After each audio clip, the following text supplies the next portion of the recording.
যোৱাকালি ডিসকাস হৈছে যে কৃষক সন্মান নিধি যেতিয়া 2000 টকাটো সোমায় তেতিয়া এটা ষ্টাডি ওলাইছে যে 30% কৃষকে গম নাপায় যে কৃষক সন্মান নিধিৰ পইচা ওলাইছে তাৰমানে তেওঁলোকৰ ভাবে মোক লৰাই পঠাই দিলে নেকি পইচাটো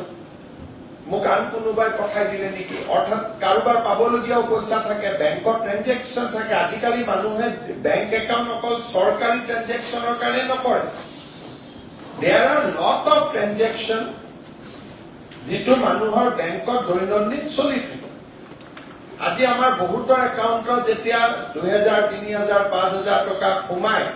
কবা দৰমহাৰ টিএৰ পইচা সোমায় ডিএৰ পইচা সোমায়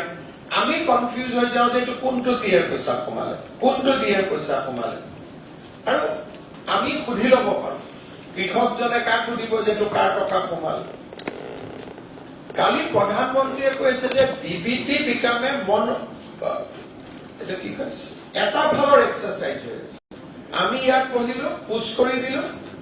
কোনেও গমেই নাপালে যে পইচাটো ক'ৰ পৰা আহিলে কি আহিলে যদি 12 তাৰিখে আমি ডিবিটি কৰো 7 দিন আগত চেংচন লেটাৰখিনি আমি ডিষ্ট্ৰিবিউট কৰিব লাগিব যদি আপোনালোকে ভাবে নহয় 15 আগষ্টৰ আগতে অলপ দিগদাৰী হ'ব তেতিয়াহ'লে আমি চেংচন লেটাৰ ডিষ্ট্ৰিবিউচনৰ আমি এসপ্তাহ কৰি তাৰ পিছত আমি ডিবিটি কৰি maybe DBT can then happen on 22 তাৰিখ বুজি পাল So without sanction letter, DBT should not happen. সেইকাৰণে আমি অহা কালি বা পৰহি কেবিনেটত ঠিক কৰিলাম অন্তত যিসকলে হাউস ৰিহেবিলিটেশনৰ পইচা পাব